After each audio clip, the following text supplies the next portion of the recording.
Hello everyone and welcome to today's video. So today I'm looking at the 2026 governor elections, and in this video I want to talk about the state of Georgia. And what's going on in Georgia is that it's shaping up to be one of the closest governor's races in all of the United States in 2026. And I want to really just get into this race and really break it down. Okay, so first things first, the current governor's race in Georgia is like this. The current governor of the state of Georgia is the Republican incumbent Brian Kemp.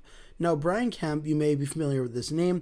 He got reelected governor in 2022 against the Democrat Stacey Abrams, who is also another familiar name. Now, he won in 2022 by a pretty handed margin at 53.4 to 45.88%. So, and by Georgia standards, it's actually a very big win now for the Republicans. Go back 4 years from that, this was the first time this election was up, and Brian Kemp defeated Stacey Abrams by only 1.4% in this race. Now, this is very important. 2018 was the first midterm of President Donald Trump, and based on how the Democrats did very well in 2018, it's shaping up to be 2026 may be a repeat of that election. And when you look at this, you can look at both of the Republican and Democratic primaries here. There's Brian Kemp, he was running. There was Casey Cagle, the lieutenant governor of Georgia at the time. Kemp was the Secretary of State of Georgia at the time, which gave him certainly a very big advantage as well in that race. And ultimately, it went to a runoff, and Kemp ended up beating Casey Cagle in this runoff by a pretty handed margin. On the Democratic side, there were a lot of candidates running as well. Stacey Evans was running, and Stacey Abrams won. In the primary, the polling in this one showed Abrams with a large lead, and she ultimately cleared the Democratic primary. Then I went to the general election, where look at all the rankings on this one. Complete toss-up across the board, except for 538 and the Raffensberger political report, all of which had a very close toss-up race. Now, we can look at the polling as well on this one in the final few days of the averages here. And look at how close it was. It was back and forth between Kemp and Abrams really until the final few days of the campaign, where Kemp ultimately broke ahead. But a very tight race throughout the entire race. Emerson College, very reputable polling source that I often cite in many of my videos. Kemp got 49%, Abrams got 47%, so it got it right in the final poll of its campaign, but it was very, very close. So why am I bringing this up? Because I think we're going to start to see Georgia play a very similar role to how it did in 2018, where it only ended up being roughly a 1.4% win for the Republican Brian Kemp. I think we're sort of tracking to see a race, at very least, that is very similar to that in terms of the competitiveness. So first things first, I want to look at the Republican side of things in the state of Georgia, because the incumbent Republican governor, Brian Kemp, is in charge, and I want to look at the Republicans who they're running to replace him, because this Republican primary is very, very competitive. There's the Attorney General, Chris Carr. There's Rick Jackson, a healthcare executive who entered this race and has really caught fire in this race. There's the Lieutenant Governor of Georgia, Burt Jones, who also has the endorsement of President Trump. And then there's Brad Raffensberger, the current Georgia Secretary of State. He holds the same position that Kemp did back in 2018. Now, I want to show you the polling data thus far, because it is a very tight race here. And I'm going to look at Decision Desk HQ's polling data more in depth here in just one moment. It's a very close race, one that Rick Jackson is currently leading by about 3 points. But look at the amount of undecided vote here. Rick Jackson's got 28, Burt Jones got 25, Raffensberger's got 14, Chris Carr's got about 6.7, and then other undecided, 26.1%. So this primary is certainly not settled, not even close to being settled. But look at these results here.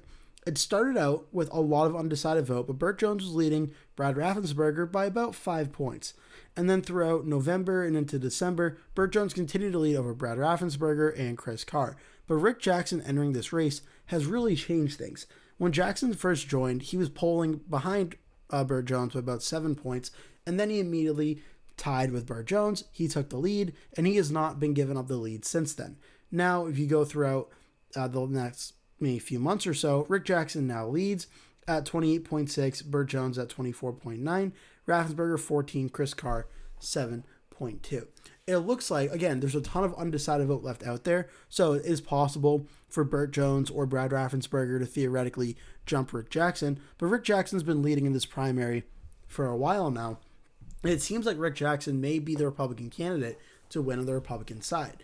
Now, we can go to the Democratic side, where there are several Democratic candidates running in this one as well, but the most notable candidate is Keisha Lance Bottoms, the former mayor of Atlanta. She is led in the Democratic primary polling by a huge margin in this one, an absolutely huge margin.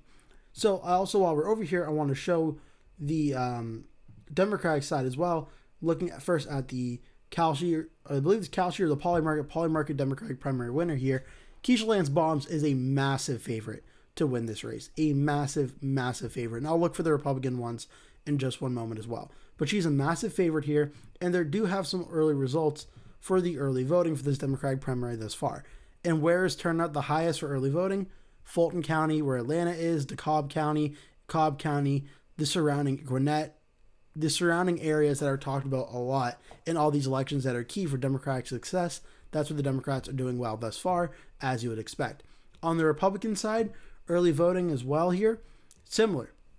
Decent results throughout the state, but strong results in Cobb County and Gwinnett County surrounding Atlanta. Republican turnout so far is looking good as well.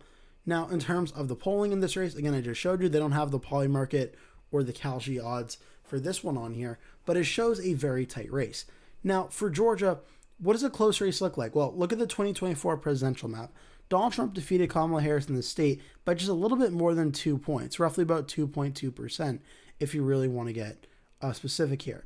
And the key area of Georgia, that everyone watches is Atlanta. Now, Atlanta obviously is a very large city in the state of Georgia. A ton of people live here in Fulton County. And look at the margins here. Kamala Harris won at 71.88%. Trump won it by 27.03%. A massive win. But when you look at the margins, and you can see how big of the margins it is here, look at the swing from, I believe it was 2020. Trump shifted Atlanta towards the Republican side by 1.54%. And you look at these areas as well, like Cobb County, it swung towards Harris by 0.55%. You can look at DeKalb County, a 2.62% shift towards Donald Trump. These areas, which Trump did swing in a lot of these areas, but Kamala Harris swung in some of these areas and got some more Democratic turnout out in these places. So why am I bringing this up? Well, 2024, in all respects, is one of the best Republican election years that we've seen in a while. 2026 is looking not like to be that. It's going to be more of a much better Democratic-friendly election environment. So let me just show you an example of that as well. We can look here at the polling for nationally. President Trump's current approval ratings, he's down right now roughly about 16 points, 56.5 to 40.1. Trump's approval rating based on the odds when he took office, January 21st, 2025, Trump was overall net on the 20th, 56 to 39 approved. So Trump was overall net approved of. Now, when he took office, Trump being a very polarizing figure, obviously things got to go down very quickly. But even by the beginning of February, about a little over a week, a little under 2 weeks of being president, Trump was essentially dead even in the polls at 48-48. Still, now Trump's down by roughly about 16 points. The state of the economy and gas prices and stuff are not making that any better. On the generic ballot for 2026, Democrats are now at 46.4, Republicans are at 41.1. Overall, a lead of 5.3% for the Democrats. So the Democrats are shaping up, it seems right now, to have more like a midterm like 2018, where it was a very close race in Georgia, than they were, say, in 2022, where the Republicans won Georgia by 7.5%. So what does this all mean? Well, these areas that swung back to Trump, like Fulton County and Cobb County, did a little bit of a shift. What if these areas continue to trend to the Democrats? Well, this may very well result in a very close governor's race. The Democrats may be able to actually pull out in these elections. And a key indicator of this, of what it could look like, could be the 2020 and 2022 Senate races in Georgia. The runoff election, Jon Ossoff versus David Perdue. Obviously, this race has been talked about a lot, but it's a very close race that Jon Ossoff was able to end up winning. And a lot of questions are, well, is this just a fluke due to the runoff nature of this election and everything that surrounded the 2020 election? Well, then in 2022, Raphael Warnock won on the first round against Herschel Walker, 49.4 to 48.5. It goes to a runoff election again as no candidate broke 50%. Warnock wins by 2.8%. The Georgia governor election is looking very, very similar to this type of election if the Democrats have a strong enough election environment that they're hoping to get for 2026. And when we look at the general election in terms of what we have thus far, toss up from 2 out of the 4 rankings, tilt R for inside elections, tilt D for race to the White House. Not a ton of polling data. There's only been one poll done thus far for the general election, Rick Jackson versus Keisha Lance Bottoms from Echelon Insights, which is a pollster that's commissioned by the Net Choice. Net Choice is a trade association of online businesses. But when you look at it, Keisha Lance Bottoms is at 49, Rick Jackson's at 43, 8% undecided, a 6-point Democratic lead. Burt Jones versus Lance Bottoms, 49-43, 8% undecided, or they're both 8% undecided, with a 6-point lead. And then Raffensberger versus Keisha Lance Bottoms, Bottoms at 46, Raffensberger's at 44, 10% undecided. Obviously, we have very little polling data to go off of in the Georgia governor's race, but right now, based on the one poll we do have, the Democratic candidate is currently leading. So it's a very fascinating race taking place in Georgia. And in the talk of this midterm, where the question's been, the Democrats are expected to have a much better night than they did in 2024. That's essentially a given. How good of a night are they going to have? President Trump's approval ratings have not looked great. The special elections that have taken place in 2025 and 2026 looked very good for the Democrats, very poor for the Republicans. Then we saw the governor elections in 2025 with New Jersey and Virginia. Virginia goes for the Democrat Spanberger by over 15 points, a safe Democratic margin. New Jersey not too far behind that. 14.4% went for the Democrats over the Republican in that race. These are two states that voted in 2024 for Kamala Harris by 5.8% and 5.9% in 2024. A massive shift in those states. What does it mean for 2026?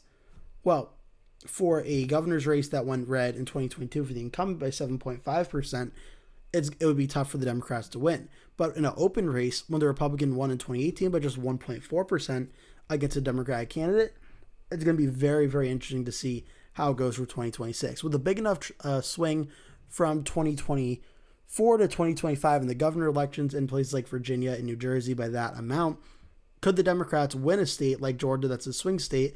Obviously, it's not going to be as Democratic friendly as Virginia and New Jersey, but if there's a national shift across the country of anti-Republican, anti-the president, and pro-Democrat as the opposition party, could we see Georgia finally go blue at the governor level and cementing kind of the shift from being a likely Republican state to a battleground state with 2 Democratic senators? Now, after this election, it's possible there could be 2 Democratic senators and a Democratic governor in the state of Georgia. So the Democrats have a lot to gain in Georgia in 2026. The Republicans are desperately trying to defend the governor's race, but a very competitive Republican primary underway for the governor's race is making things very interesting.